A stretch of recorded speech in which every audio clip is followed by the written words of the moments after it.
Hello, good evening, What is this? everybody. We are live, and I'm going to wait for my Facebook to load, and it will keep loading. And it suddenly starts echoing, so I always check that, Farida. And I've been Yes. saying make a film on saying these lines every time as an introduction. Like so silly, so silly. 100 times being said the same thing. 100 times a film made on 100 times Shikha saying, "Oh, my Facebook will echo. My Facebook will echo" as an introduction. So it's not. I think it started to listen to me. It's not echoing. Farida, bless you, and absolutely a pleasure to have you here. And just the conversation before this suddenly connected me to you in such a deep way that I can't even express. So I'm publicly thanking you to be here and accepting to be one of the moms. And I am getting goosebumps. I am feeling this connection, and I send you a lot of hug and love for being part of this. You're total an inspiration here, and we're here to celebrate you. Welcome, Farida. Please go ahead and introduce yourself, because the mother who lives the story tells her story the best. So let's talk about your journey first here, then we'll move on to talking about you as a mother, and then we'll move forward. Uh, well, as Shikha introduced me, I'm Farida Patel Venkat. Uh, Currently, I'm an actor. Okay.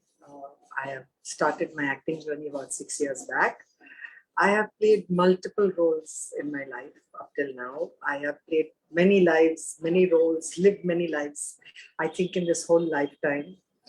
Uh, should I begin with where I began and my work and stuff like This that? is the Okay. open chat today. Okay. You begin with, if I'm looking on the side, don't think I'm not listening. I'm waiting for the comments to come, start coming Cool. in, tagging Cool. people, but I'm listening to you. Let's start. Let's just do it. So I'm now 56 years old. I'm going to be 57 next month.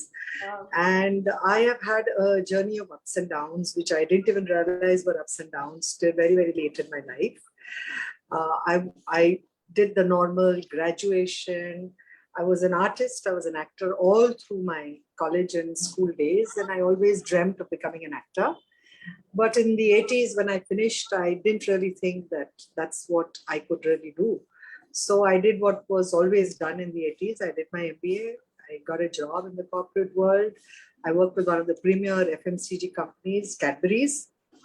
I was one of the, yeah, I was one of the first women in sales in those days in the FMCG industries, which meant I went shop to shop selling Cadbury's, which was unheard of, unseen in those days. Women going into the market and doing some stuff. There were women in corporate roles and, selling office equipment and doing hospitality, but not doing fast moving consumer goods. I did that. I had a I did that for about 7, 8 years. I got married in the process with a classmate of mine who we were in love with, and we decided to get married, which was in 91. I was in Bombay till then. I moved to Hyderabad, and I was happy, having a lot of fun in life. And then I had a child, which was in 91. I had a daughter, and that's when I decided that I was doing very well in the corporate world. I had done a lot of sales and marketing. I'd moved into brand management, which was my dream. But I decided that nothing came between me and my child. Nothing would come between me and my daughter. And I stopped everything and I got into the role of motherhood. Before I got into the role of motherhood, when I got married, I transformed myself. I'm a Parsi. I got married to a South Indian. I transformed myself into a South Indian, thinking that I was in love. And that's what I needed to do for the man that I was in love with. So I learned to speak Tamil. I learned to cook Tamil food. I celebrated all the Tamil functions. I looked at Tamilian every single bit. If you saw me, you couldn't say that here's a Parsi lady married to a Tamilian. I looked absolutely Tamil in those days. And so I will tell you brief things about this, and then I will tell you about what led me into doing all these things, which I think. Okay. So after my first child, I took a break. I had the most amazing parents who said, don't do it. Continue with your corporate job. I was in Bombay and I'm from Bombay. My parents lived here. They said, we will take care of your child. And they were really, really the most amazing set of human beings, both my mom and dad. Unfortunately, they're not there in the world anymore, but I feel their presence every single day, and I know that they look after me. But I was so obsessed about not letting anybody do anything for my child. I had to bathe the child, feed the child, put the child to sleep, watch it while sleeping, be there when the child woke up, not leave the child's side. Okay, so I stopped everything and I became a mother. Fortunately for me, there were friends who knew what I was in Hyderabad when we were living there, and he called me up when my child turned 1 and said, "Listen, this is enough. You got to get back to work." I said, "No, no, no, I can't do this. I've got to be with my daughter." But he kind of pushed me and said, "No, I'm starting a branch in Bombay, so I need you to start my Bombay branch." It was in recruitment and recruitment advertising. So I said, "Okay, fine. I will work from home." Very grudgingly, I took up that assignment, and I'm so, so grateful for it to have pushed me into doing that. Otherwise, I think I would have never moved out again, ever from the child's side. So then I did sales and marketing for many years. I did recruitment and recruitment advertising. Then my husband was in a corporate world. We got transferred to Sri Lanka. So we went there and I had my son there. And then for the next 3-4 years was the son cycle where I was doing exactly what I did for my daughter, for my son. I think it a little, but almost as obsessive as he was, but I had 2 children to focus on. After moving from Sri Lanka to Bombay, Bombay to Bangalore, Bangalore to Delhi, Delhi to Bombay, I came back to Bombay sometime around 2004, which is close to when I was maybe 36 years, or close to 40 years old. I think close to 40. It's 2004. I must have been 40 years old. Yes, right.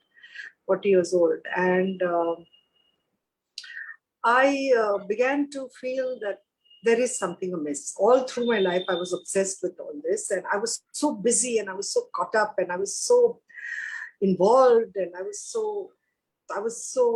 thinking that I'm doing what is right and best for me and for the children and the family. And when I came back to Bombay, which is home ground for me and where I know people who know me, who know what I have been doing, who started kind of prodding me, pinching me. And I started seeing my friends and colleagues who are doing various things in life, who had made different choices from the ones that I had made. And I started questioning my choices.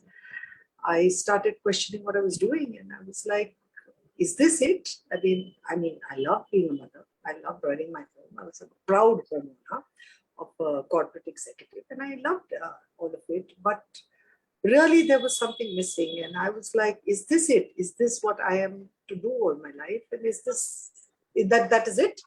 I mean, isn't there something I really wanted to do with my life? I mean, what is it that I really wanted to do? And that's when I began a journey into self-introspection, self-realization. I met a wonderful woman who's my life coach. It was pure serendipity. We bumped into each other at a parlor of all places. Wow. Okay, and we just smiled at each other. She was washing her hair, I was doing a manicure, and we just smiled at each other, and that was it. We just connected, and I think it was just meant to be. She had to come into my life to wake me up and to see that, listen, Farida, there is much more that you could do.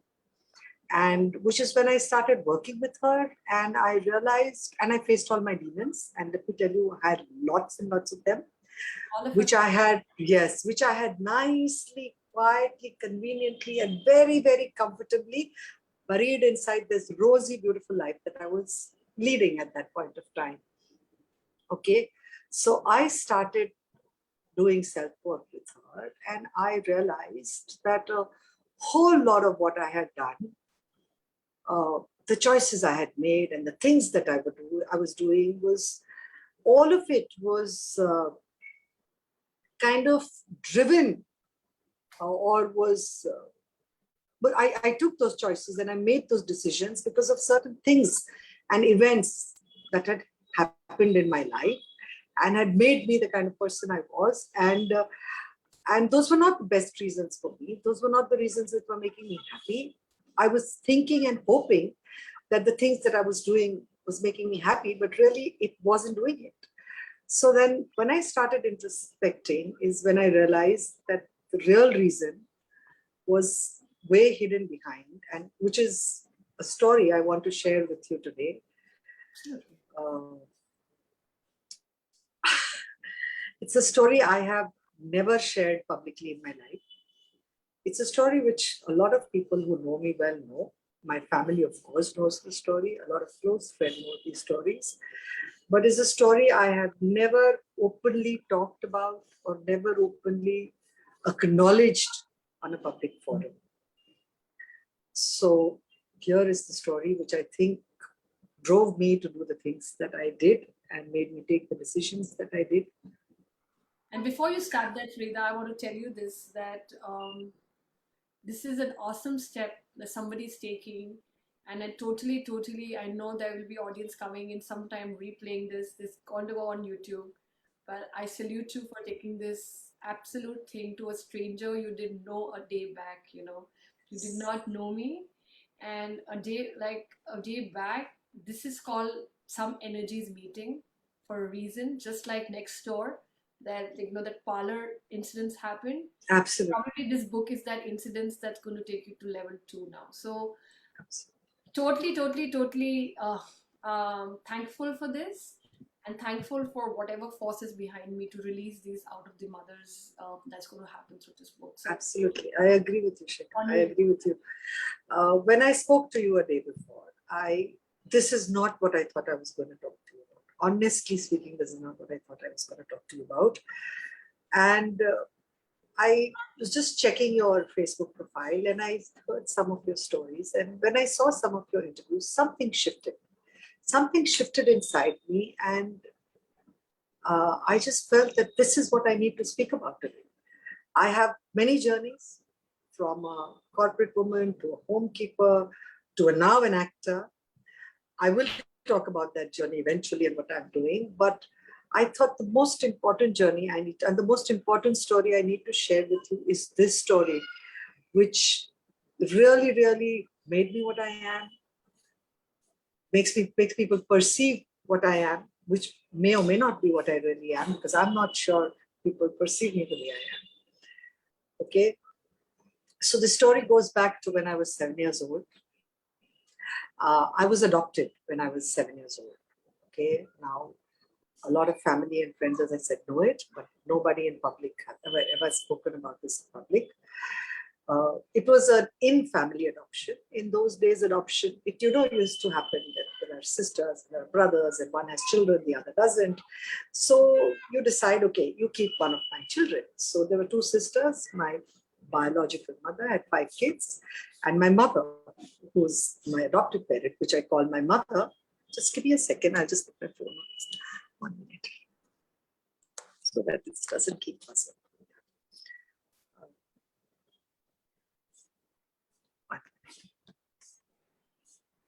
Can you hear me, Shikhar? Absolutely. Yeah. So she had no children. So they decided that one of the kids would stay with her.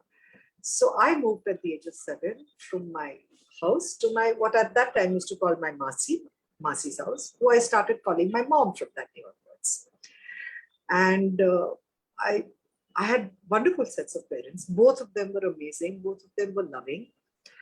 But in those days, in my mind, I just moved from one home to another. I really didn't know what was happening at 7. And I think there is so much of stuff that I have suppressed or pressed inside my head that even today, if you ask me, my life's journey from 0 to 7, I don't know my life's journey from 0 to 7. I cannot remember my life's journey from 0 to 7. The only thing I remember is the last day when I moved from one home to another. And I moved from here.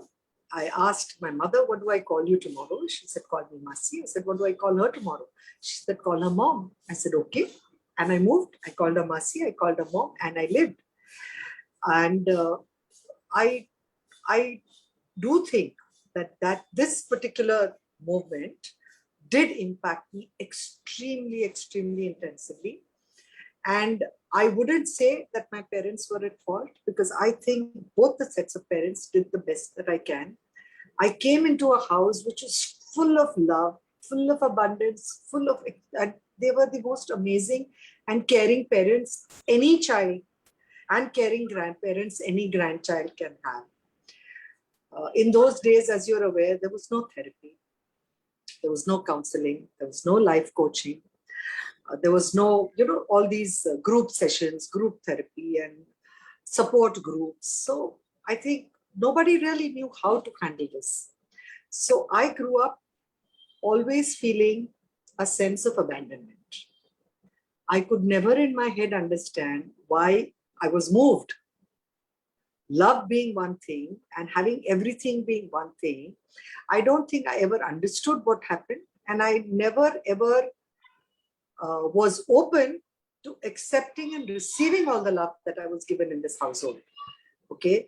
I think I received more love than most kids would receive in their life. But unfortunately, I never ever received it because I never took it in. Never Because belong. I never thought I belonged. I never thought I belonged.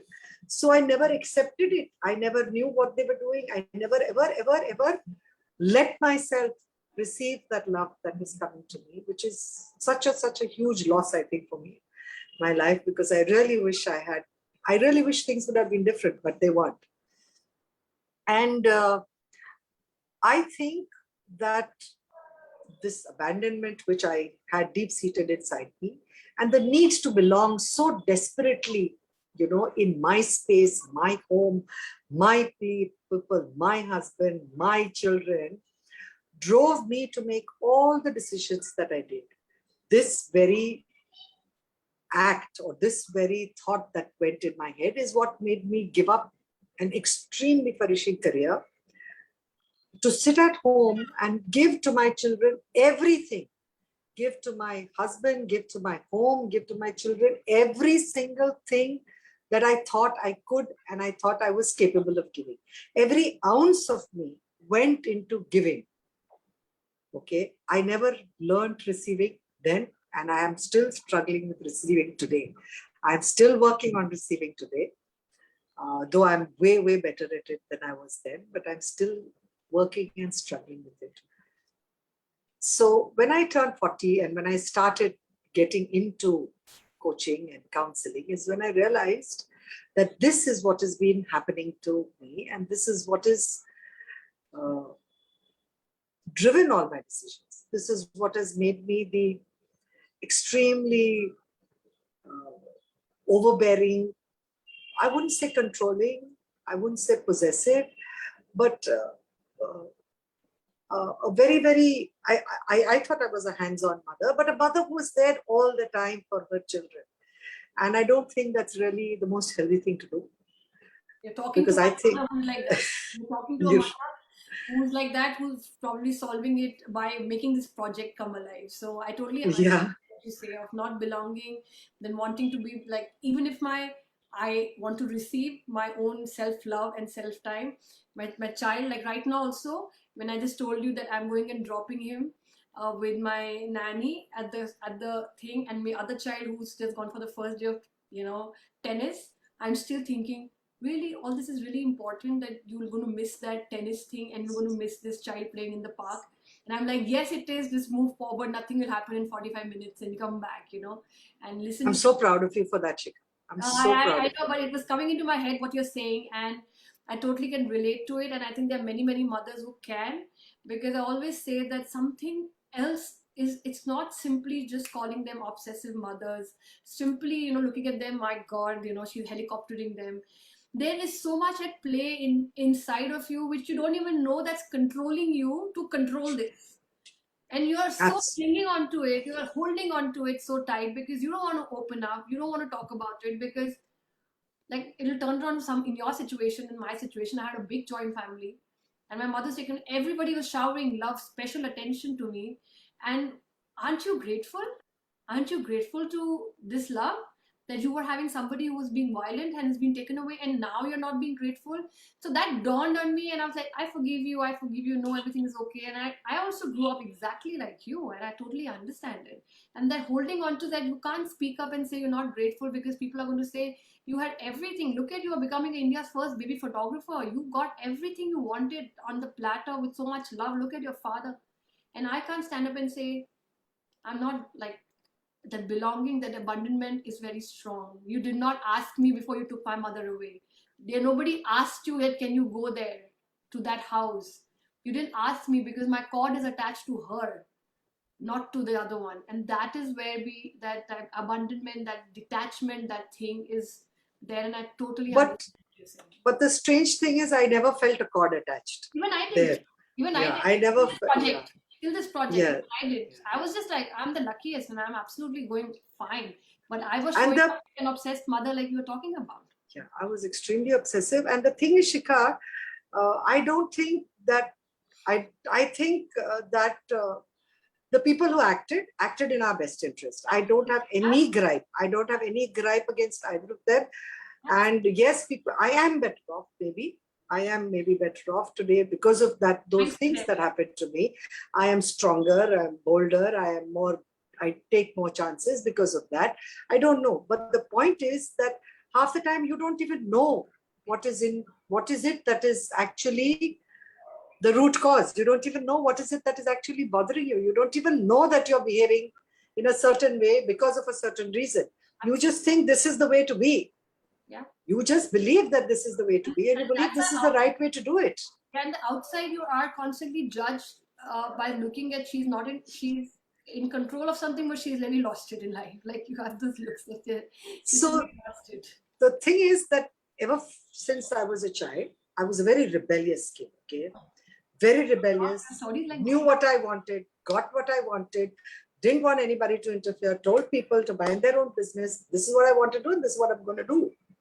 Okay, but at the core of it, if I really close my eyes and shut down and sit silently, I'm an extremely, extremely vulnerable person.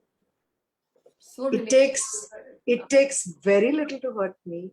I get touched really fast, but because of the way I had to grow up, because of the way I had to maybe as a child defend my internal emotions, I think being strong and being this really bold person was my defense mechanism. Right.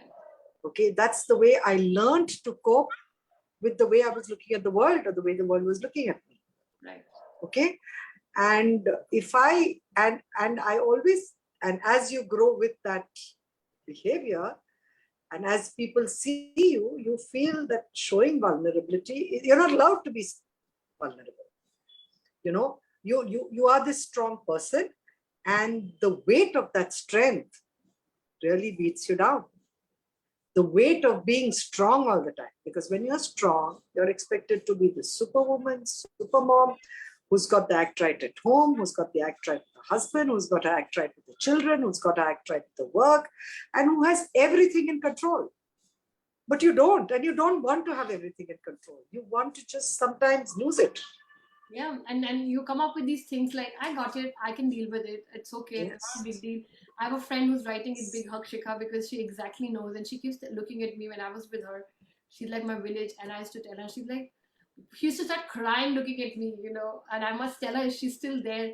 I would come and I would be dealing with the most hardest of emotion, and again the receiving part was not very strong for me. And she would look at me and she would just start crying in anger. She's like, why can't you just ask for help? Why do you have to be this person who cannot let go, and you keep thinking you can take it, but why do you have to just keep and I always said, I've taken bigger things. I can deal with it, and I totally relate to you. I mean, it's unbelievable, I've not spoken to you about these things, but I was a total rebel. So maybe this is the shade of mother which will relate to this shade of mother in the book for sure. Because Yes. I have been a rebel. I've been called a rebel in a joint family, in spite of being the most loved one. I'm the one. I am also the most loved one in my family. And my cousins, everybody. I have the best of relationships. But I am very rebellious for sure, and I've been called very sensitive. I've been called, why do you have so much energy into, putting in so much energy? You have too much energy, too much sensitivity, too much sympathetic, too much compassion. And I'm like, fine, and all that coming from that one thing which you've never tapped, which you don't know, which you don't know about. You don't know. Yeah. And asking for help is a big thing. Asking for help. I struggle with asking for help. Me too. It takes a lot. I have to be, I mean, I don't know. It drains me. Yes. For any kind of help. Because it's better off let me do it rather than ask for help. Let me do it and rather than ask for help. Because there is a fear of rejection. Yeah, maybe. Because there's a fear of rejection. Because when you ask for help, you're making yourself vulnerable. Absolutely. You're opening yourself up to somebody else, and that somebody else then has the power to say no. Yes. And if they say no, it triggers the same rejection issues that you've been dealing with all your life. Yes, yes. And there's so many of us like that, Farida. I'm glad we're talking openly about it today. Yes, yes. I'm so That's glad. what I'm saying, that when this book opens up, then this book opens up with story by story. Some story will be related by some mother. See, I am younger than you, probably 16. I'm going to turn 40. It's uncanny. You realize it at 40. I am going to be receiving this at 40. How universe works. And I never used to talk this universe, this thing and all, because I used to find this a very woo-woo talk. Weird. Yeah, I'm like, what is it, like, universe? But like, clues by clues, things by things, and this project is coming together for me, for many mothers. Not for, like, you are probably talking directly to me, but there's somebody else is talking to somebody else, and I get a message saying like, oh, that mother was just talking to what I wanted to hear today. And Absolutely. and and that's why overnight for you also, you feel this needs to come out And talk about this. and talk about it, to release and to Absolutely. inspire. Not only to release yourself, but to inspire many, to say, just check on yourself if you have these symptoms that both of us are talking about. No, but I also think that a big thing is that I think when I talk, now that I have spoken about it and put it out there, I think it'll go. I will let go. Yeah. Because maybe somewhere deep inside, I'm still holding on that I'm not talking about it. Yes, yes. Maybe I will. It'll go, because I don't know what's happening subconsciously inside of me. Yeah. So hopefully this will help me let it go. Yes, so Alisa is here saying it's all in the big plan. Kirtana is here. Many moms will relate to that fear of missing out, FOMO. Terry is here. Terry is also joins in regularly. Good morning, Terry. Understanding abandonment, and she understands abandonment. Terry is a beautiful story as well. Annapurna is my literally like a soul friend sitting here saying big hug to you, because she's busy, but she's tuned in. So this is beautiful. So let's move on. Like, now that you've moved on in terms of releasing it, and the mother pulse healing has started, which you say is not totally healed. And the mother pulse is not only you being a mother, but the mother pulse before you, a generation before. Yes. That thing. And I also have started to believe that if we do not solve it today, Farida, and because I had a health journey before this, I was very involved in a whole food plant-based journey to reverse autoimmune in my family. I got very passionate like this about it.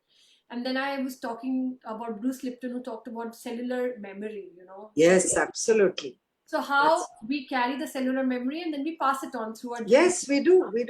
And then suddenly 4 generations down, some mother is feeling absolutely stressed and triggered, and as a child triggered about, and has no idea what's happening. No idea what it is, and it's the stress cellular memory that is coming down, either in the form of a disease or either in the form of stress or some psychological issue. And I started to believe that if, like, it has been proven, but I'm saying if it is, all this is true, that we are passing that in a cellular memory to generations next, we might as well stop it here.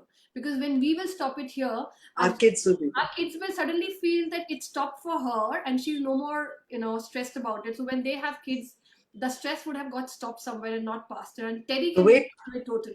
The weight is lifted off them. The weight is lifted off them. Terry can. They don't have to carry them. They don't have to bear our weight. Yes, and so, like, of course, this is such a magical place, this whole universe, the way life is evolving, the way things have come together, and to the studies that we are doing, if we can learn something and resolve it and forget about passing it in a cellular thing, forget that. The fact that we can celebrate and resolve it for whatever life is left, and on the last day we are just smiling, being a lighter person, not as a heavy person thinking ki time tha but solve, we did not solve it, we should have solved this. You know what, my son, before I die, I must tell you one secret, and then I release it and never live it. Live the release, live the freedom, absolutely. Live the liberation. So I'm glad. So go ahead, Farida. So I made a lot of big choices and changes. Started, didn't make them. They don't happen overnight. Nothing happens overnight. It's a process, and it has taken me 1.5 decades. I've been working for over 1.5 decades on myself, on healing, and resolving all my issues, and meditating and looking at alternative things and stuff like that.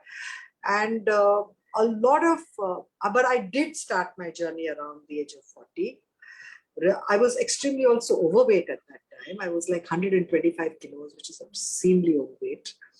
I had a lot of friends, but when I looked at them, they were friends of my husbands who were my friends. They were friends of my children. Their mothers and fathers were children's friends, parents were my friends. And I really realized that I have connections with so many people, but I don't have a core group. I don't have a circle. And I realized other big realization dawned on me is that till that age, most of the friends that I had were men. I mostly had male friends, and something inside me shifted and said, listen, you need women in your life. Okay. And working with this life coach who's also a woman, we started working with women's circles. We have this lovely meditation group called Wild and Wise Women. Oh. And we sit and we do meditations together and sharing together. And I consciously, at the age around 40 to 45, started making friends. I started seeking out people who I thought I would vibe with and seeking out women. And today, at the age of 56, I'm extremely proud to say that I have a whole lot of women friends. I mean, I have friends, mostly my friends are now women, and I think they're extremely dependable. You can relate with them, you can heal with them. I call it the sisterhood circle, and I have an amazing sisterhood circle. And I'm so glad that I have it. And I think that every woman, as she grows, needs a sisterhood circle. It is so important to have a sisterhood circle because every woman's story is kind of similar. People have similar stories. People have same problems. People have same issues. And once you start sharing them, once you start talking about them, is that the woman realizes that, listen, holy shit, I'm not alone in this. I'm not the one that's been singled out for this horrible experience. Right. You know, there are so many more, and there are so many more, and this is how she dealt with it, and this is how she dealt with it. And if she could do it, I can do it. And if I can't, I just need to reach out and say, here, listen, I'm struggling with this. That's the book. That's the book we're trying to get here, Farida. That's exactly. And you will think that Shikha totally lost it. Whoever's watching is Shikha totally lost it, because I'm about to tell you something that this is where the moment has come, that one shade meets the similar shade on the other side of this book. Because what you're saying about relating to, because I was raised by a father, and I was in a gang of 16 in my college. 14 were boys and there were only 2 girls. I always made statements like, I only get along with men. So did I. I trust them more. I have more men friends, and they're easier to deal with. Yeah, they're easier to deal with. And joint family, in system, I was the only girl who had a lot of boys as friends, and people who are listening from another country. It was like not something that a joint family girl in India had, and they would just come drop me. I would be partying with them. I did all that. Always I'm saying that men is like men. I relate to men, and what's shifted for me in the last 4 years is exactly what you said. The feminine energy has come in, and the feminine energy is taken over, and I'm just surrounded by women after women and meeting one after the other. To the extent, can you imagine? Till my first child, what am I forgetting? What is it said? It's coming into my tongue, it's not coming out. When you have a baby shower, and the first one, I never had a baby shower, in spite of being very close to my own family. But the second time around, when I'm talking about this, I had 3 surprise baby showers from 3 separate groups of women. Oh, lovely.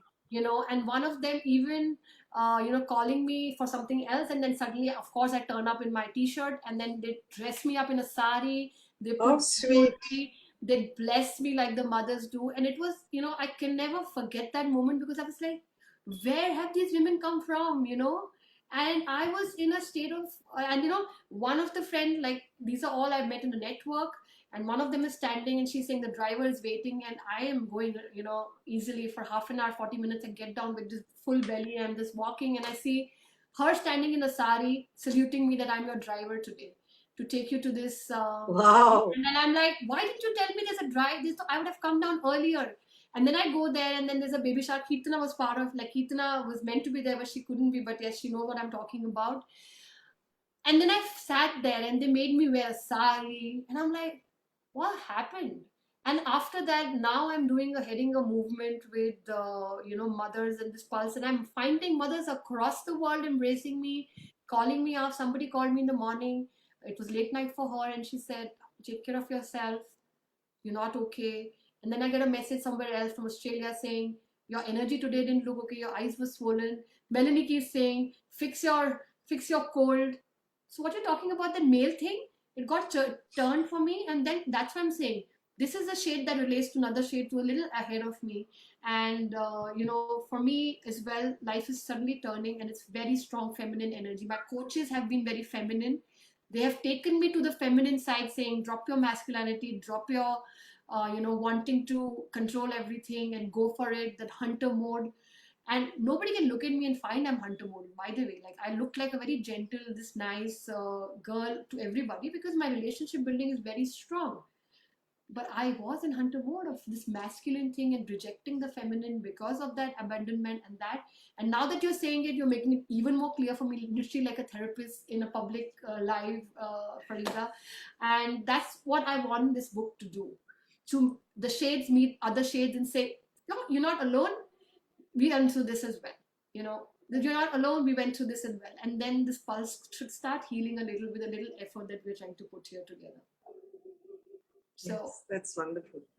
so It's then you really went and wonderful. you lost weight, you worked on I yourself. lost weight. Yes, I worked on myself. That was another journey, another lifetime. I think when I was 125, struggled with weight, did all sorts of programs, did all sorts of things. Eventually, I took what people think is an easier decision, but I think it's the most brave, challenging, and the one of the best calls I have made in my life for myself is I went in for what is called a bariatric surgery. I don't know how many people will agree with it, but to me, it doesn't really matter. Right. Because when I was, in fact, there is so much opinion and so much noise about this whole issue that when I decided, I took a lot of time to think about it. When I decided, I called up my surgeon and I said, I want to come in the, the earliest possible because I don't want to talk to people. I don't want their opinions. I don't want anybody to tell me I'm doing wrong or right. I know I have to do it. I know I have to shed the weight because I was happy with my weight for very, very long because it never interfered with my moment. Yeah. There was a holiday I took with my children to Bali and I loved rafting. Okay, so we decided to go river rafting. Yeah. Unfortunately, this rafting location was in a valley. And the climb down the valley and the climb up the valley killed me. I could not move for 2 days after that. That's when it struck me. I said, this is not happening to me. I cannot be held captive or a prisoner by my body. I'm not going to allow it. It doesn't matter. I've been working on weight and trying to lose weight and trying to work on past life, current life, diets, and all sorts of things. Nothing's happening. I'm going to take this drastic step and take it overnight and get it done with. And I did that and I lost 50 kilos Right. at post my surgery. And I was very happy with myself for having done that. And even today, there's a lot of debate. There is a lot of debate about right, wrong. And actually, people can have debates because I believe very strongly that every human being has a right to their opinion and every human being has a right to do what they think is absolutely right for themselves. Oh, absolutely. I thought this was right for me. I'm not justifying it. I did it and I cannot be happier. And I don't think I've ever been happier in the last 40 years or so. Oh, Okay. lovely. My children, some friends of mine, my coach, some friends, and my children have been a great source of motivation and inspiration for me. They are always, when I didn't believe, they believed. Yeah. Okay. When I thought that there's not much I can do, what is it that I can do? Where is it that I can go? And my surgeon's wife, who's also a doctor, Dr. Goel, after my surgery, they did a lot of interviews because I lost a lot of weight, and they did. And every time I went in front of the camera and gave an interview, she would come back to me and saying, "Have you ever thought of acting?" And I'm like, "Why do you say that?" She says, "But you're so good in front of the camera." I'm like, I used to be an actor once upon a time, and maybe I speak well, and maybe that's why you think that. And I still never thought about it. That this was when I did my surgery. That was 13 years back. So 57 minus 13 is how much? Oh, I'm very bad. 46 maybe. Yeah, 2000, No, 40, 55 was, no, I was 48. 40, I think it was close to 47, 48, 49 when I did my surgery. And I had black hair. I always had white hair. I used to color my hair, dye it, because you're not allowed in the time that I started graying, which was in my early 20s. When I was in my 20s, which means in the 90s, women didn't carry gray hair as gracefully as the women do today. And I'm so happy and proud that women do. So I was coloring my hair all the time. And, I just got exhausted and disgusted with the process. So when I turned 51, I decided that this gray black hair goes now. I went and told my stylist that, listen, I want to go bald. She's like, what's wrong with you? I said, I'm tired of black hair. I want to get rid of it in one shot because I have long hair. I can't wait for all that to go white. It's going to be absurd. So she said, no, hold on. Let's give you a really tiny, small haircut.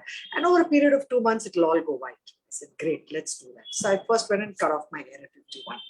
And I'd never chopped my hair this short, okay? And I loved it. And I just let it gray eventually. And then my children and my friend Vici and many other friends kept telling me, Farida, maybe you should try to go back into acting. It was always your passion. This is always what you wanted to do, because I always wanted to become an actor.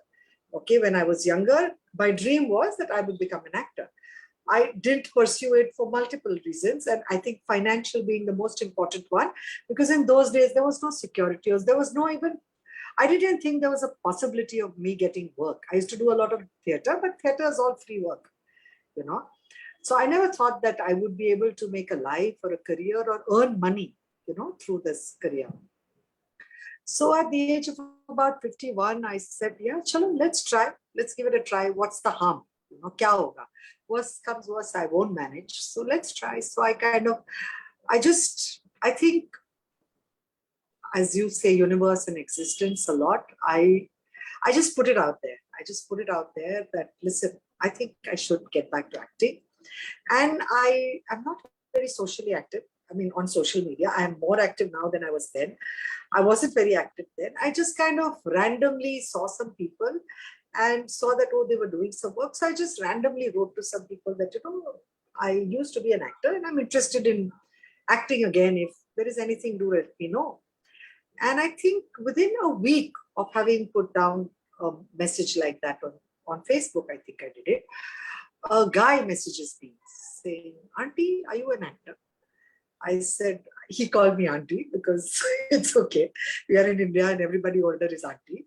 So I said, I was an actor, but I am not anymore, but I am interested in getting back to acting. He said, there is this ad, will you go do it? I said, how does that work? Because the time and generation I came from, there was no auditions. The world was different. The acting world, the casting world, there were no casting directors, there were no casting agents in those days. It was very different. So he said, no, you have to go to this place and they will take an audition and they will decide. So I said, okay, I went there. Very tentative because I was coming from a corporate background. My husband's a corporate senior manager. So I have all the luxuries. I take a car, I drive down to this place and I see 100 people of all shapes, sizes, and colors standing outside there. And I am looking around saying, what am I doing here? Okay, is this what I want to do? But I said, no, let me try this out because I have to. This is what I want to do. So I can't have inhibitions. I can't have all these blocks and controls. I've got to drop all that. And I've got to go and see what is it that happens and how does this whole process work. So I enter the room and somebody tells me, Udhar jao, naam likho. I'm like, naam likho? Kya likhna hai? I've never seen a casting sheet. So I write down my name. He said, telephone number, age or naam. I said, I write down my name, age and telephone number. And then I say, now what? He says, sit. I said, then? They said, we will call you. I said, okay. I go and sit in this room full of people. Of course, I know nobody. And I'm searching for faces. I'm like searching for a face to go talk to because I want to speak to somebody. I want to relate with somebody there because I'm a talker, as you can see. And I am a people person. I want to talk to people. I want to. So I find this young man who smiles. So I smile back at him and I promptly migrate towards him. And I say, you know what, I'm doing this for the first time. I've never done this before. How does this whole process work? So he was really, really sweet. His name was Rocky.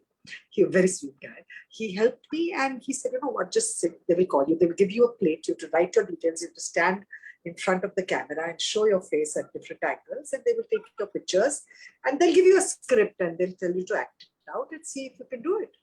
I said, okay. I went, did you feel like you're in a prison because you write a slate with your name and number and you turn around and give them your mug shots? And then they gave me a script and I did it. And as fate would have it, I got the job. Okay, I got the job and it was a very, very small digital ad. It never got released, but I made a lot of amazing connections over there. Okay, I met another guy called Ankush who was really, really helpful. And he said, you know what, you look like you should be doing this more, because at that time I had really short hair and I stood out. You know, I looked very different from the way people looked. So he said, you have this very distinct look. You must try to do this, put in an effort and get. So I said, how do I go about it? He said, I'm going to put you on a group. It's a casting group. And you see, whatever message suits you, you go. Now, I've lived in town all my life, lived in Bandra mostly after marriage, never went beyond, never went to these places where casting was happening. And it was very, very confusing. And it was very, I think the big lesson I learned over there is what I needed to do is I learned humility. And I learned that I had to drop any sort of pretense I had, and I had to start from ground zero. Because if I am starting something new, I cannot expect to have the privileges that I have in another life or in another area to follow me in this area, because nobody here knows me. So then I started this whole 3-month journey. I said, let me get back into my sales and marketing role. So I took up a list of all the casting places where auditions were happening. And I would leave my home with my breakfast, lunch, and evening snack with my driver. Fortunately, I had a driver and car. So that was a blessing. And I would go from studio to studio. Somewhere where there were auditions, I would go give auditions. Somewhere where there weren't, I would just peep in and give them a big smile and say, listen, I want to start this and can you help me? And I must say, most people were extremely helpful. They would take my number and say, okay, send your pictures and send your, details. I had no pictures. So whatever pictures I had, I never took a portfolio, which is done by this. In fact, I've been in the industry 6 years. I still don't have a portfolio. Okay. You did this at the age of 51? I started this journey at the age of 51. Yes. And yes, at the age of 51. And October 2015 is when I got a first Airtel ad, which went on air, which was a television ad. And that was my first proper ad I did. And after that, I met the most supportive and beautiful and helpful people in the industry. And in the now I'm going to turn 57 this October. And in the last 6 years, all that I've been doing is I have been acting. And I think this is what I was meant to do. But I think there is more that I'm meant to do, which I'm going to talk to you later about. But I feel most at home. I feel extremely joyous. It's like a camera for you. Okay. And I feel most present. There is not a single activity I have done in my life where I am total and present as I am when I am on set, when I'm doing my work. Absolutely. In all my life, I have never been able to forget that I have children at home, forget that I have to remind a child, forget or not have that at top of, not forget, but not that be my primary goal when I'm going somewhere. I have to call this one up. I have to make sure maid is cooked. I have to make sure food is at home. But when I am on set, it's literally that the whole world just fades away. It just ceases to exist. It just fades away. It's just me and my work. And I am so happy when I'm doing that. I'm so thrilled. And Elizabeth is here and Keetana is writing. And 1 second, my dear child. Oh, sorry. Okay, but can I talk to you after 5 minutes? I'll talk to you. He's just telling me that he hit the tennis ball for the first time across the net. And wow. Tell him congratulations. Congratulations, Charlie. So we cannot wait. Yeah, Elizabeth saying, what a wonderful story, a true success story. I'm so glad you followed your dream. Elizabeth herself is an inspiration. an author who's celebrated with bestsellers, and she's one of our editors. Kirtana is one of our pillars. Hi Shaurya, Anu auntie saying hi Shaurya to you. Kirtana, I always I want to learn. Yeah, so when you are set, you are actually in another world. And uh, Farida, if you want to throw something at me when I say it again to you, please throw it because Shikha has totally lost it by saying it. I say the same thing about me holding the camera.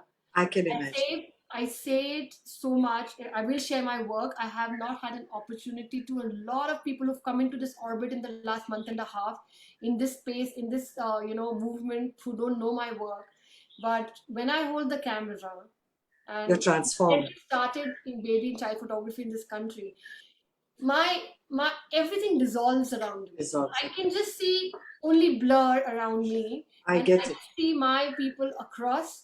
And I'm not even seeing what their chatter is, what they want. I don't know. I'm only in the creation mode, and that's why I always got, I was blessed that people always came back and hugged me and said, "You show us what we don't even know we have." I don't know how you show us the way we are. How are we so cheerful? How are we so shining? And I always thought, I don't know why I see that. And this is what's happening in this book again. But the world dissolves. And at this point, when I was talking, no matter how obsessed I am what my child is doing, it actually dissolves when I'm talking and I'm doing it. So I totally relate to that. And you're total inspiration. And I know that you've done very, very big, stuff in Netflix. I recently came to know. I'm still not researched honestly so much, but I know that Doesn't matter. It's not you important. are doing big things with your life, not because you're in these big names, but because you're truly manifesting what you were meant to be, the shine that was so dim for so long. You cross these lifetimes. You keep saying that everything looks like a lifetime to me. Your journey to your weight, your journey of letting go of your childhood, your journey of embracing a coach, your journey of moving, your journey of becoming a South Indian, your journey is like there's so many journeys, and then becoming Right. right, and so much more is coming your way for sure, Sure. because people who embrace life like this, it just doesn't stop till their dying day. It'll just keep coming to them. It'll just keep coming to them in different ways, and it's only a smile, I think, by the time you leave, saying that fine, if not everything, most of the things are done that I was meant to do. So I'm so happy. Elizabeth, Shikha, she's truly inspired. When you're photographing, you become immersed. I do. Swati is here, so a lot of love coming in the Hi, chat. everybody. Thank you for all your love. And I can go on, because I, again, just throw a ball at me if I say that I'm a people's person and I can chat for a very long time. So um, I have found my shade. I hope other mothers find their shade, and these kind of synthesis happen and emergence happen, and then we can release. Because now I can say, fine, Farida released it. You can say Shikhar will release it. I'm not the only one. You're not the only one, and we together. It's like those releasing those gas balloons, saying, "Hooray, Yes. it's gone up.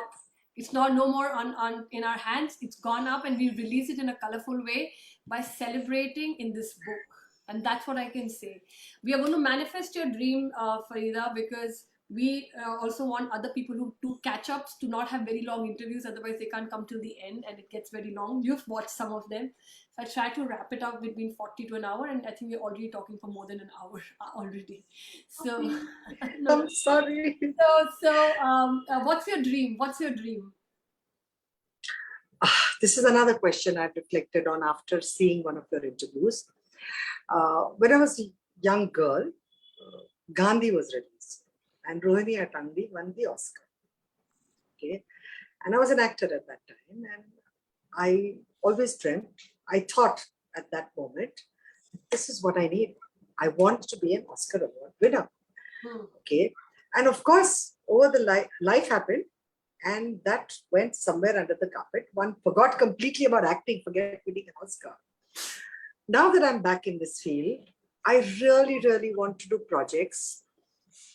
I do want to do great projects. I do want to do great national and great international projects. I want to hopefully win awards. Okay. But there is a slight shift in this dream. Because I was thinking, why is it that I want to do it? Why is it that I want to be in this position of where I can get an Oscar or get a national award or get an award? Is it because I want people to adulate me? Is it because I want people to say, oh, wow, you're so great? It's really not that. So when I introspected, I realized that the reason I want to do it is because I feel that people who are in that position, or I feel that the whole world looks up at actors and stars. Rightly, wrongly is not for me to judge. And I feel that if I had a position of that kind of position, there is a lot of things I want to say. There are a lot of roles I want to play, which are not offered to people of my age, my white hair. People want black hair, people want color, and especially don't want older actors to do. But I think there is so much, there are so many stories and so many strong, women-oriented, powerful stories which I want to tell. And I feel one of the ways that I will be able to say that is if I get somewhere.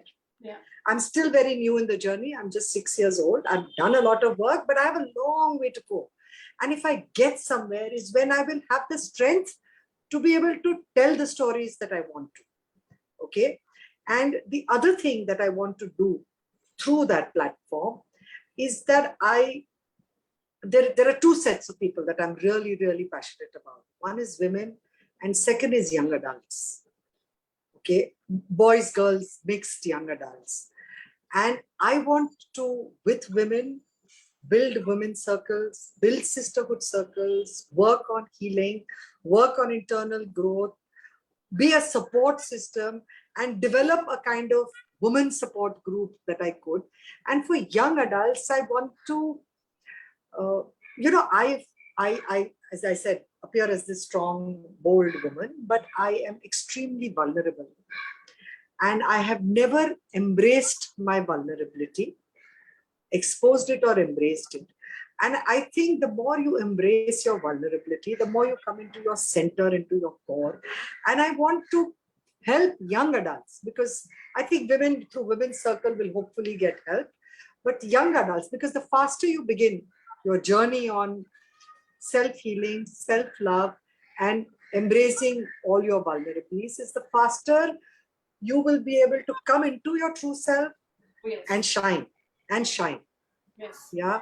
So I feel that if I am at a certain position in my career, I will be able to in a position where I'll be able to influence people or talk to people, and people would maybe hopefully listen more than they would listen today if I went up on a chat and started talking about it. Yep. So I've too been many dreams. I think too many dreams. not really. Everything is connected. Dream is connected, and I've been saying that my dream is becoming that these 100 dreams should come true. So Sure. maybe once the book is out, I will do everything to create systems and energies that these 100 dreams reach. That's what I'm saying. Like I've met you, and I can relate to you. Somebody will relate to somebody's dream. Somebody will relate to somebody's dream, and they find these people who can say, I want to work with you and I want to work with you, I want to help you, I want to do that. And these 100 dreams should come true is what my vision of the book is. My vision is becoming also in all sorts of crazy stuff that I have been announcing. Cynthia is here as well. So good morning, Cynthia is important. She's being interviewed tomorrow. Farida, I must say that you're a total inspiration, and inspiration in the sense that life is buzzing within you, through you. And I mean, nothing else but inspiration will fall on moving from here. And I'm very, very blessed that you're part of this, because this is also going to become a nurturing thing.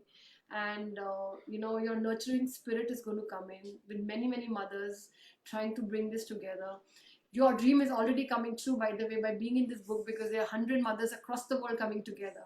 So Yes. if we embrace these 100 mothers and bring the sisterhood in these 100 mothers, That's forget it. about the copies and forget about the impact you want to make. 100 mothers across the world together being a sisterhood for each other in different countries. Can you imagine? In itself, Amazing. big statement. So Amazing. one of your dream will come true through me for sure, right? One of these groups and this book will be out. The sisterhood will be made. We will make a community that these 100 women should be supporting each other. And I know that when these 100 moms come together on Facebook on the final day, we are going to take a pledge for mothers that if a mother, reaches out to us with her vulnerability, we will help, right? We might not be able to solve, we might not be able to create solutions for them, we might not be able to put them at the right thing, but we will try to help. And we will try to just say that, hello, there are 100 shades here, just try to relate to somebody. Doesn't matter Shikha's coming from volumes, there are lakhs of shades coming up in the future. So let's do that, so that dream is coming true for you very soon, through this book, and you're part of it. Imagine, so your hug I'm very happy. hand holding is there, and I really wish you a lot of luck. And I'm waiting to, honestly, now knowing you even more, not because I've heard you're an actor and you're part of, these big names. Today I want to see what is this like that. For me, that woman who went from corner to corner has now created this. I'm very inquisitive about what your work is and how you've created that, and I will look into it and get back to you on that for sure, from my side. And I will urge everybody else to see what Farida is doing, because we know how the journey has been. She has, lived and then shed, and then live and then shed, and then live and then shed in many ways, to finally come out to shine. And I totally, totally wish you all the luck, Farida. Thank you for being here, for this journey. And would you like to tell something to the audience before we leave? Audience, I cannot read anything, so I don't know. But thank you so much for being here and supporting us and listening to me talk for so long. Sorry for taking so much of your time, but I'm really, really grateful that all of you came. And Shikha, I'm really, really thankful and grateful to you for making me part of this project. I am so happy to be part of this project, and I really wish you all the luck. And I wish all your dreams and all everybody's dreams come true. And I wish all of us can support each other in making those dreams. All the sisters are only 19. Absolutely, absolutely. You will see the comments, and these are all, some of them are moms, some of them are friends, some of them are pillars for this movement, and nothing else can be asked. So we shall go. I think it's a brilliant concept and a brilliant book, and I'm really looking forward to it. I'm really looking forward to it. Just to hold it in my hand, it's going to be surreal. For me, it's going to be surreal. It's going to be, and you're from the film industry, and you can chat. Like, I want to make a film around it, and I've told all moms that the day this, because every mom will get one book as a gift from my side, and when these 100 moms open their books with their family opening them and saying, wow, you're one of the mothers in this book, I want that to be filmed. The reactions, the touch of the book, everything, I want that to be filmed and create into one beautiful film. Wow. The world, people opening this book. And this is our effort of 100 days, 100 interviews, 100 stories who've been lived. It's not that they've been just there, they've been lived, and they're going to take the courage to express it through visual world and storytelling together. So it's going to be a unique thing. Let's see. Amazing, Shikha. Good luck and all the best. Thank you so much. Thank you so much, Shikha. Thank you so much. I'm with you. I'm just going offline. I'm going to be with you. And Melanie, thank you she's one of our pillars as well. Melanie, Kirtana, Debbie. Thank you, Melanie. And Kavita. Thank you, Kirtana. I think I should thank Kirtana. She's the one that connected us together. So thank you so much, Kirtana. Yes. Kirtana did. And she was here through and through with an interview. So thank you. Let's go off live.